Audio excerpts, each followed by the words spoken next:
What's up, cruisers? This is my review of Oasis of the Seas 7-day cruise out of New York, New Jersey, featuring Perfect Day at Coco Cay. Why should you watch this review? Who should be watching this review? First-time cruisers. This was my first cruise. Families with young children, especially unvaccinated children. Are you gluten-free? We had one of those too. What is the current entertainment on the ship like? Is the drink package a good idea? All those questions will be answered and much more. But first things first, day one, embarkation day. I thought I was fully prepared to get on the ship as early as possible. We had checked in a long time ago through the app. We received a 12:30 arrival time. We were told multiple times not to arrive early. I knew it took about 25 minutes to get there, so we booked an Uber with the appropriate amount of time until we hit a bottleneck at the terminal. It was 25 minutes to get through this traffic jam. Knowing that we had fully checked in, done all the health protocols, got all the testings, I expected a fairly easy, straightforward embarkation. It was anything but that. There's always going to be a line to go through security at an airport or to get on a cruise ship. But parents with unvaccinated kids should be forewarned.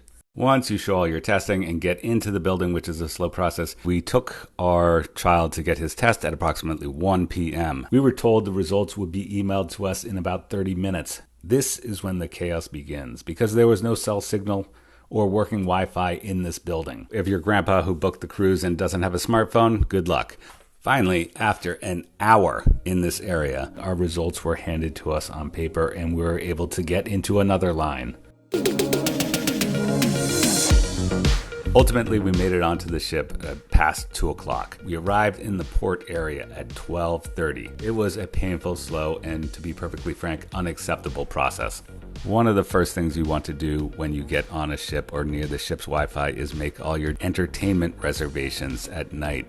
They get booked up quickly. Because of this extremely slow and frustrating embarkation process, we did miss out on some of the opportunities to book entertainment. Presumably, if you don't have kids or your kids are vaccinated, that whole process would have been much smoother and faster. Let the healing begin. Once we were past that, we checked out our room. We were buzzed by New York's finest in a police helicopter. We thought we were about to crash into a Staten Island ferry, which ultimately we did not.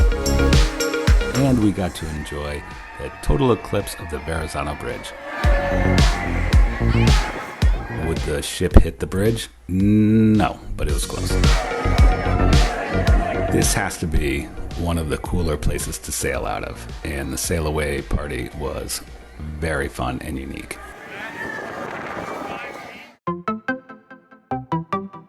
Now it is time for a quick room review. We loved our room. It was like a small hotel room with the world's best ocean view. There is a lot of theories on where to pick your room on a cruise ship. Higher, lower, front of the ship, back of the ship. We chose 12582, which was the highest deck that you can pick unless you want to be right underneath the pool, which is noisy. We found the most important thing was being able to get in and out of our room quickly, and being near the elevator bank was beneficial, and being mid-ship was beneficial because depending on where you want to go. Do you want to go to the main dining room? That's in the back of the ship. You want to go to Ocean Adventure or the Solarium? That's in the front of the ship. Your child wants to go to the boardwalk and ride the carousel? Well, that's in the back of the ship. Depending on where you're going, you can be walking a ton back and forth between location to location, and having a mid-ship room is key.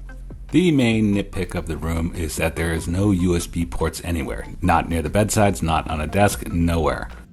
There is only one area to charge anything in this room, and that is right here at the desk near the balcony. You might be able to use 4 of the US outlets available, but it is the only place that you can charge. We have over 350 chefs, cooks, and galley utilities to feed the 5,900 guests and 2,200 crew that we have currently sailing with us this cruise. And now it's time for the food and drink portion of this Oasis of the Seas cruise ship review. In a nutshell, we were very pleased. We contemplated getting the ultimate dining package, but decided to stick with the main dining room option for the most part, since this was our first Royal Caribbean cruise. Food is very subjective, but we were happy with our choice to stay with the main dining room.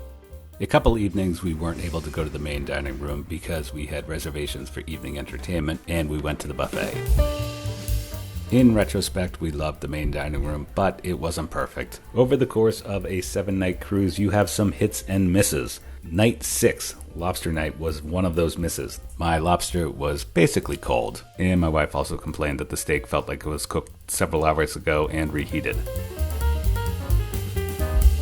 Gluten-Free. My wife was one of the gluten-free diners on this cruise, and while she wasn't blown away with the gluten-free options, she was very pleased with them. Prior to departure, we emailed Royal Caribbean with the special dietary needs, and I'm not sure that email did anything. But after night 1, once we informed our waiters of her food allergy, they worked with us to order and create gluten-free entrees and desserts for each following meal. The head waiter in our section gave us her card, and my wife was able to call in her gluten-free orders for the next meal. This was especially useful after the nights that we missed the main dining room because of our entertainment.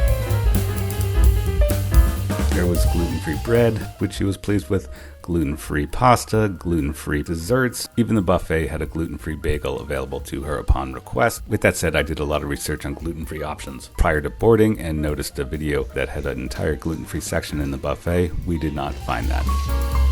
Speaking of breakfast, if you opt to have that in the main dining room, it's on the 3rd floor and the menu stays the same every day. Be warned, the hours do change on port days and sailing days. One day we showed up just after 9:30 and the main dining room was closed. For lunches, we had gluten-free pizza at Sorrento's a couple times. The cheese, the sauce, the pepperoni.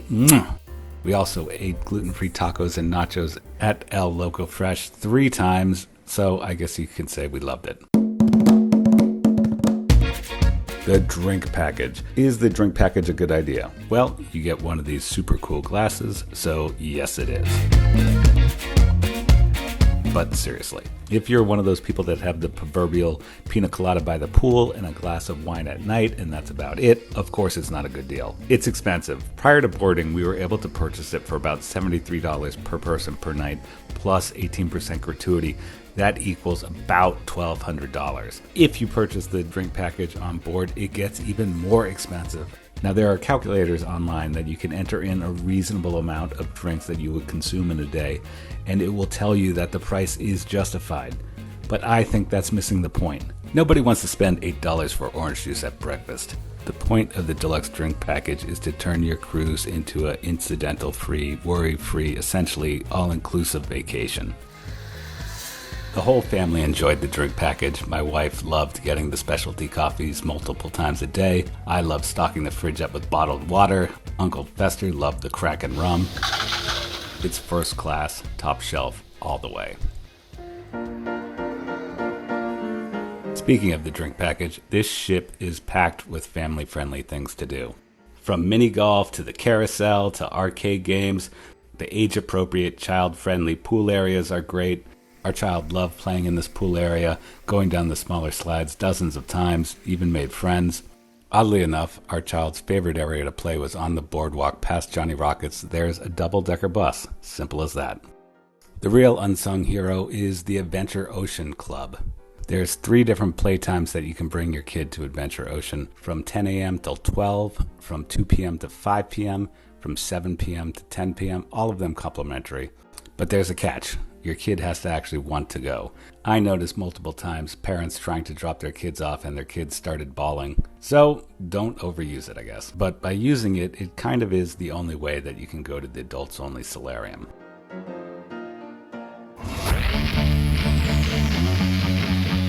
The entertainment on this ship.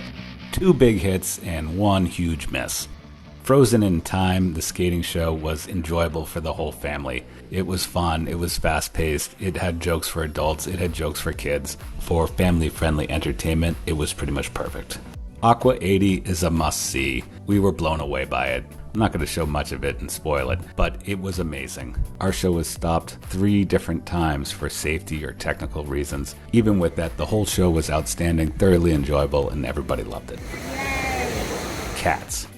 This show is awful. It's like a 1970s acid trip played out on a stage. The storyline makes about as much sense as Tenet did. Cats the Musical left Broadway in the year 2000.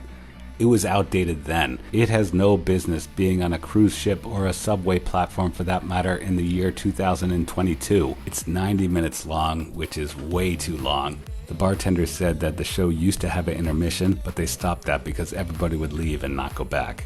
There's not a ton of evening shows for families to go to, and recommending to miss one of them is kind of a big deal, but this is worth skipping.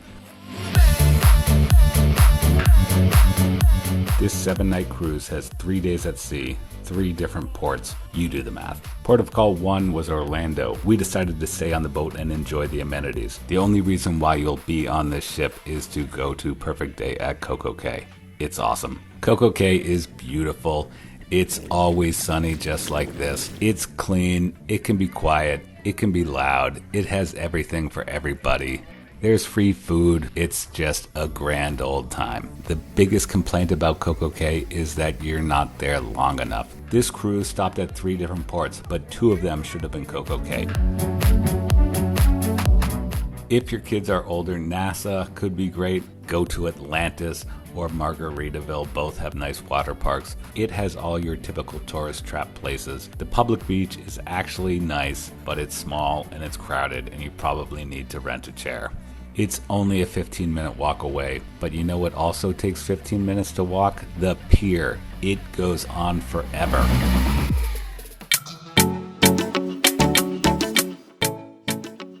I've avoided cruises my whole life because I was told they are crowded, the food is lousy, there's lines for everything, people are rude. That is definitely not how I would describe this vacation. Yes, there are exceptions. We waited in line to get off the ship at Coco Cay. On day 2, a sea day, we waited in line to get food at El Loco Fresh, but it moved quickly and the food was good. Other than those 2 times, we practically never waited in line the entire trip.